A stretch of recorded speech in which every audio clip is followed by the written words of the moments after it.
So, Neville, you've been in the interactive storytelling space for a long time, having worked at EA, Square Enix, visual effects, digital domain, and been really a pioneer in virtual reality. I think you've been on the first Oculus kind of demo platform, the first company to use the HTC Vive ever, and you generated amazing content. What's some of the best experience, VR experience you have developed, and by developing that over the years, what have you learned about it? Great, so thanks for the opportunity to share some of our thoughts. The title we're probably most known for is the Blue, and the Blue has a very interesting history in terms of how we came to decide to kind of use an underwater theme as our first experience, or our first kind of foray into VR. And a lot of it had to do with kind of realizing early on that there's an opportunity to have in VR, to have you as the participator being a protagonist in the story, in the event, in the experience that's unfolding. And sort of out of that, we kind of centered on this theme of how you can have an interaction with an underwater species and kind of fulfill a little bit the promise of VR that allows you to transport you to different places and really have the visceral experience of being somewhere else. So, I think the Blue is one title.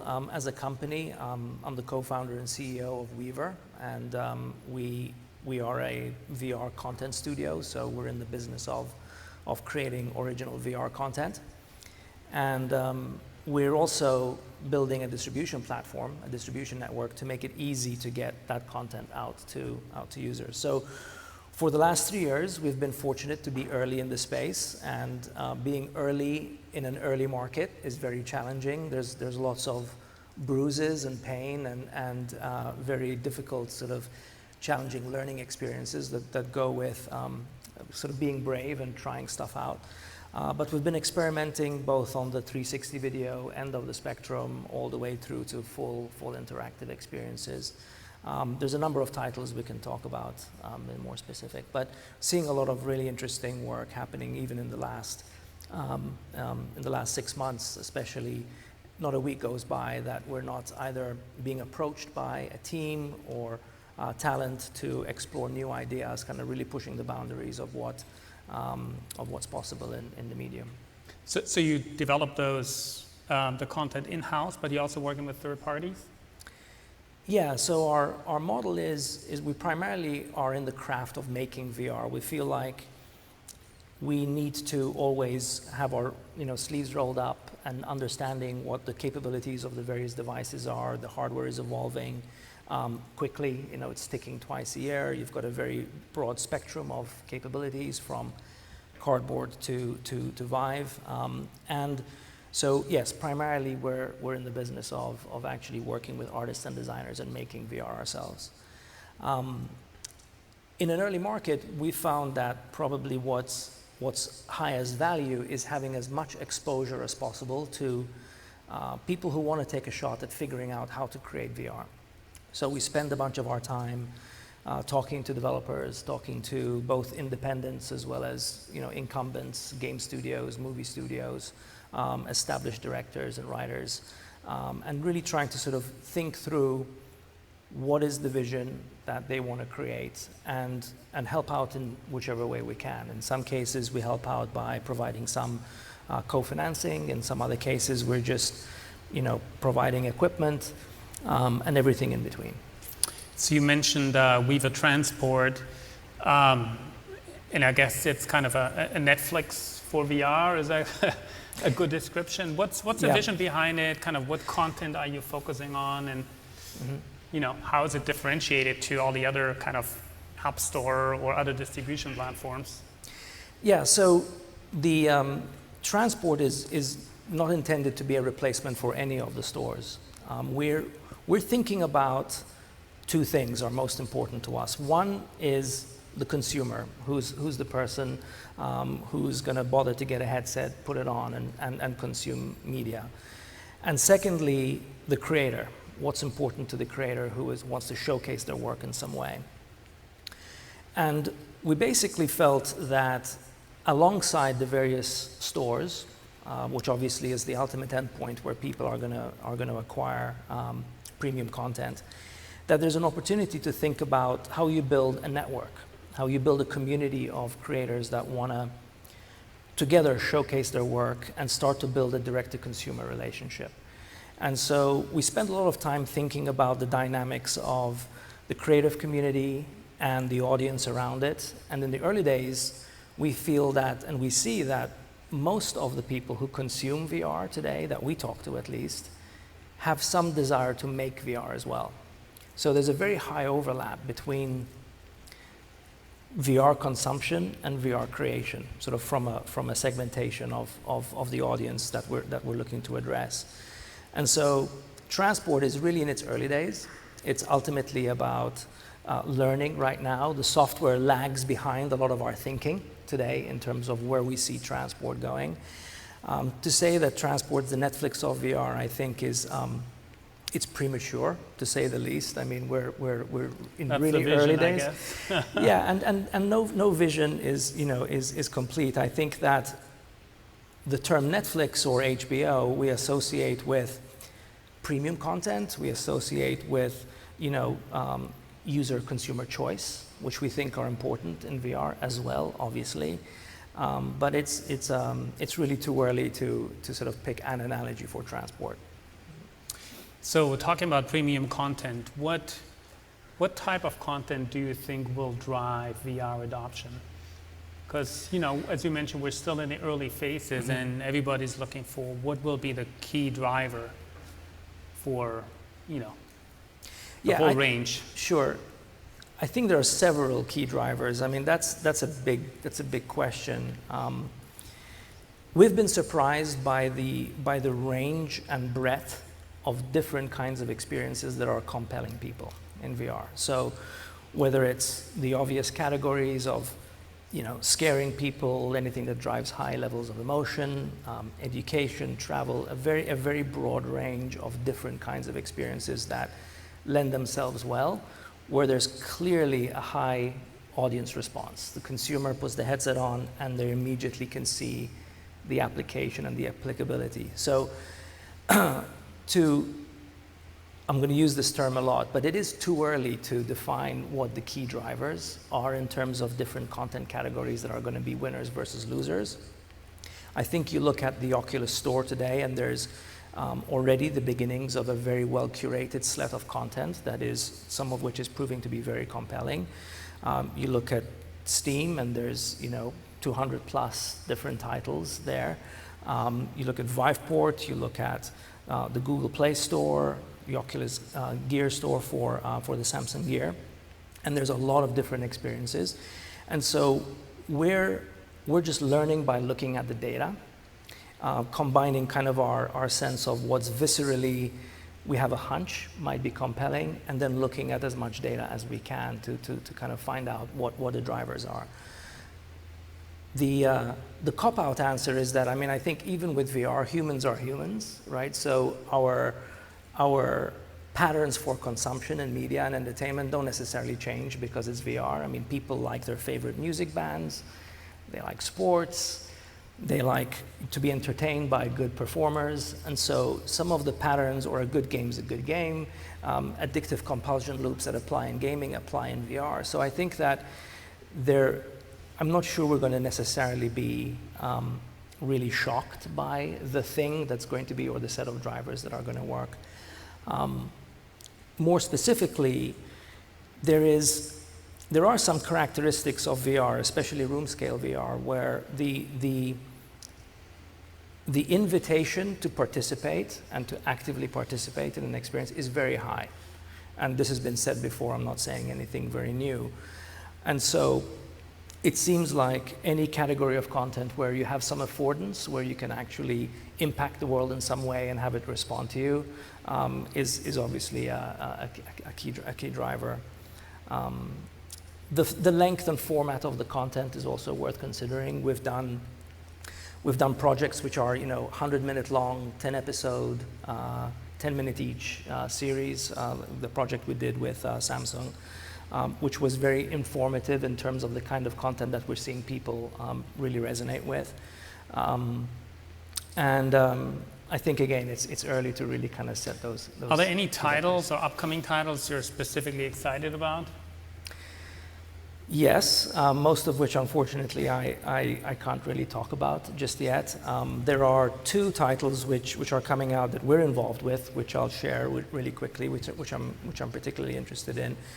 One is a series of meditation simulations that we're working on with Deepak Chopra.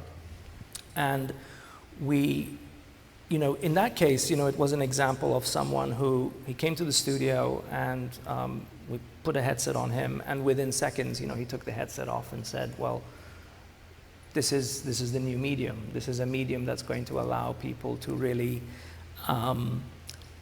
get in touch with a whole range of emotions and inner experiences that were not possible with previous screens. And I thought his insights were really profound, and we immediately got into a phase of experimentation. And now that's opened up a whole set of research and academic research around the actual potential benefits in terms of stress reduction associated with being in a VR experience, where the coupling to your, kind of to your mind is much higher than regular screens. So we're super stoked about that. I'm passionate about that because I can really see sort of where that's going. We're also we've been working with Jon Favreau, who's probably best known for being the director of Iron Man and The Chef, and he recently did Jungle Book. And he's also an avid gamer, and he's been very insightful in terms of thinking about the medium. Same thing, he came over and saw the blue and immediately felt that this was a transformative medium that was worth paying attention to, despite all of the real dynamics of how this becomes a large-scale market, which we'll get to. But today, there's some really interesting work that we're doing with him, and we'll be able to share more about that soon. Okay, awesome. So there are a bunch of different platforms out there. What would you recommend developers, should they distribute on all of them, develop on all of them? And what are some of the advantages or shortcomings of some of them? So in that respect, I think either as a game developer or any sort of content creator, I think there's patterns from previous hardware cycles to learn from in terms of the dynamics around the various consoles or mobile phones. Do you go deep on one, or do you sort of pick a lowest common denominator experience and try to drive more distribution of your content that way? I think that we're finding that 360 video, even sort of interactive 360 video, there is an opportunity to fairly easily create an experience that can run across devices agnostically. And so there's a fairly nice ramp from a plain linear video that you can put up on YouTube 360 or Facebook 360 all the way through to the higher end mobile devices. Once you're sort of moving over into game engine territory, then the game engine technology today is phenomenal, and Unreal, Unity, and Crytek have a lot of capability around cross-platform support. So I think it's really a creator choice. It's an economic choice. You factor in the addressable market, how many headsets are out there. There's an opportunity to launch a title early where your attach rate can be pretty high. What are your goals? Do you want to drive revenue? Do you want to create something that is more broadly adopted? So there's a number of factors, obviously, to take into consideration. So I don't think it's there's some sort of standard advice that I'd give to ourselves, let alone anybody else. We think that there's definitely a tremendous value to the fact that there's the mobile VR wave and the high-end sort of desktop room scale wave is happening at the same time, because even though they seem totally different and the market dynamics are different between those two for a variety of reasons, the consumption pattern, etc., there is an opportunity for an independent dev or a startup to leverage both, where you can have much more accessible, immediately available content on the mobile headsets, and then have a version that is more high-end on room scale or PC. And you're seeing a lot of developers today that are looking at that interplay of how you leverage the various devices and the capabilities. But if you compare, let's say, the three big high-end platforms, do you see any one specific strength in certain area and other ones that are, have certain weaknesses? Certainly, there's I don't think I'm going to say necessarily anything too controversial here, but the Sony PS4 headset is the form factor is wonderful. I personally like it very much, and the team does too. I think they're from a display, from a comfort level, there's definitely advantages that we see there. From an input perspective and tracking perspective, I think that the power of the Lighthouse technology from Valve, developed by HTC, is quite profound in terms of the degree of freedom of movement and agency that it provides. It is a markedly different approach for tracking than sort of vision camera-based systems, which are obviously what the Rift uses. And so but that said, we're seeing a lot of statistics that say, well, the advantage of having a very large room maybe tapers off at some point because there's only so many people who are going to be willing to move their furniture around, and so there's trade-offs. But clearly, from a pure tech perspective, I think that the Lighthouse technology is super interesting. And then, obviously, from a display perspective, I think that the OLED technology, which largely Samsung is one of the main drivers there. So, I think OLED displays are clearly still ahead of the curve. But things are changing rapidly there too. If you look out at some of the stuff that's happening with HoloLens and Magic Leap outside, kind of more in the AR category, there's some very interesting technology differentiation happening there, which will impact everything else we've been talking about. What should we expect from the next generation? So we're looking at the 1.0 platform. How will 2.0 look like? So, yeah, it's been fascinating. It's a hard question to answer because we've been really surprised just since 2014 or 2013, I should say, when we got started with the DK1. We've been just blown away with the rate at which the hardware is ticking and evolving. So, if we said that the Samsung Gear is 1.0 mobile, and if we said the Oculus Rift is 1.0 PC, then I think the primary areas of innovation or sort of key transformation, I think, will be primarily around input. I would argue that largely from a display perspective, although you can have higher res and you can have higher field of view, but we're already at a point where it's pretty good. I think input we'll continue to see a lot of rapid evolution. The touch controls coming out there's going to be a lot of learning around that devs are already working with, but certainly I think that'll create another wave of both kind of developer sort of activity, which will then in turn inspire the hardware developers to continue to tech. The tether is an issue, obviously. I think that, again, I'm not saying anything particularly surprising here, but you could see how outside of mobile CPU, GPUs improving, if you still want to leverage a non-mobile architecture, then at some point you want to deal with the tether, and you're going to have to deal with the tether to increase freedom and flexibility and safety. Okay, we just learned about Google's Daydream. Mm-hmm. What do you think? What will Samsung's response to that be? I think that, I love the fact, we often hear there's a lot of sort of complaints about, these consoles have, shipping late, or there's issues with these hardware manufacturers. One thing which I'll give a lot of credit to the various hardware players is that they're making moves, right? I mean, Daydream is, to me, in the same way as we were surprised by Cardboard, and I think it was a wonderful addition to the whole ecosystem.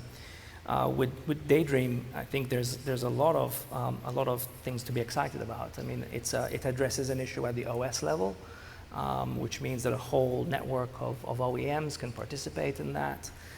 It's great for the consumer because it's going to drive a lot more sort of standardization. Maybe that's too strong a word, but at least sort of consistency in terms of input.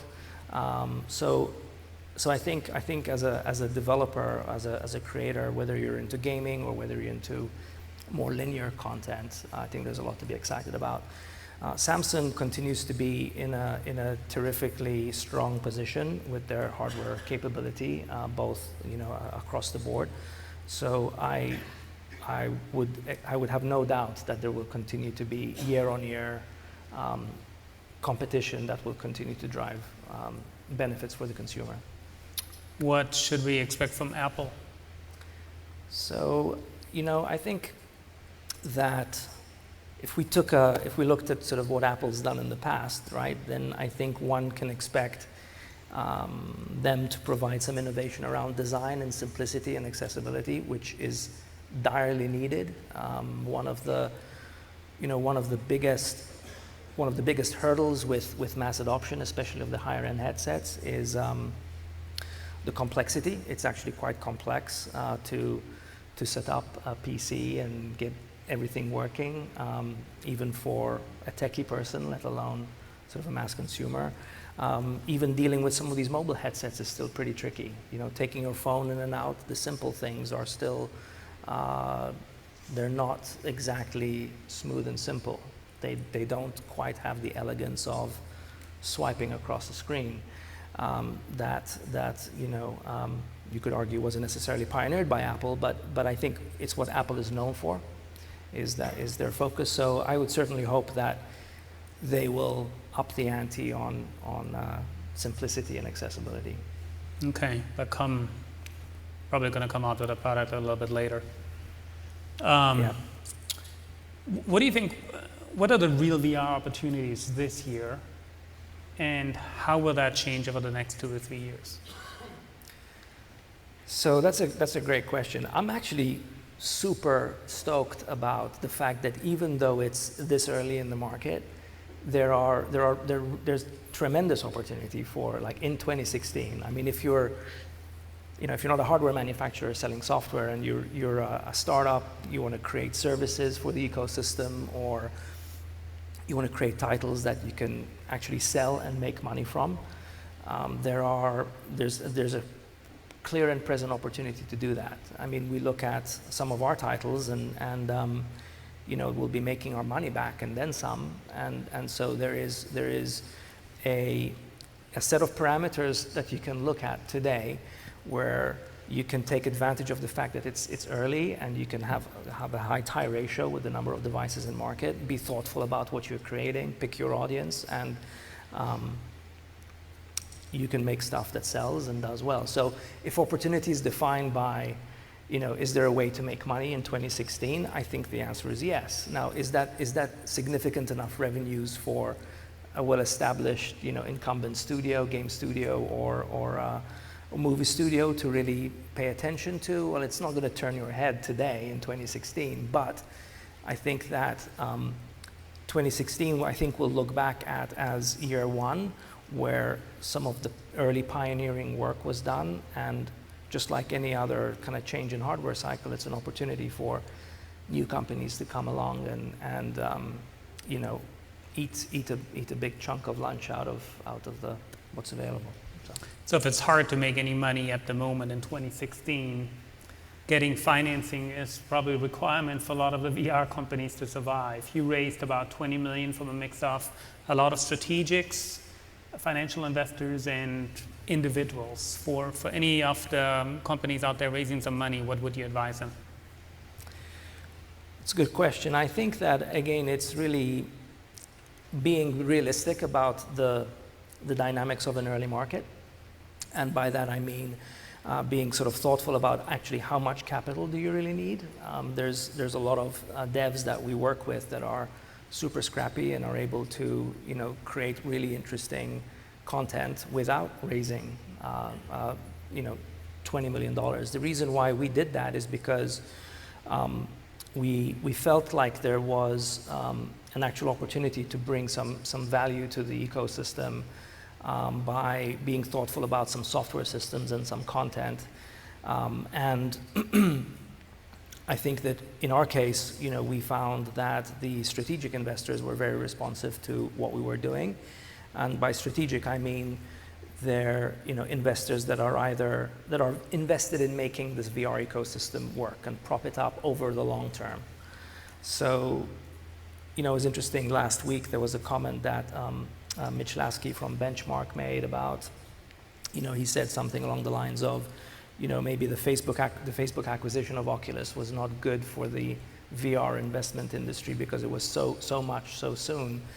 And I think that you can certainly look at that and look back and say, yeah, that maybe is the case. However, Facebook has obviously deep enough pockets to do that, and that was a form of an injection into a market that is actually exactly what the market needs. And so, you look at that move by Mark, then you look at what Sher Wang did with immediately seeing the opportunity with the Vive and running with that. You see Samson bets early on what Google is doing. These strategics are vested in making this work. So I think that my advice would be very much to kind of really pick your targets clearly and determine how much capital you actually really need to achieve your goals, and spend a lot of time talking to people and learning. And there's actually a very healthy investment community out there, in my opinion. And but it's important to be realistic. Okay, awesome. Thank you so much. And give him a big hand. Okay. Thank you.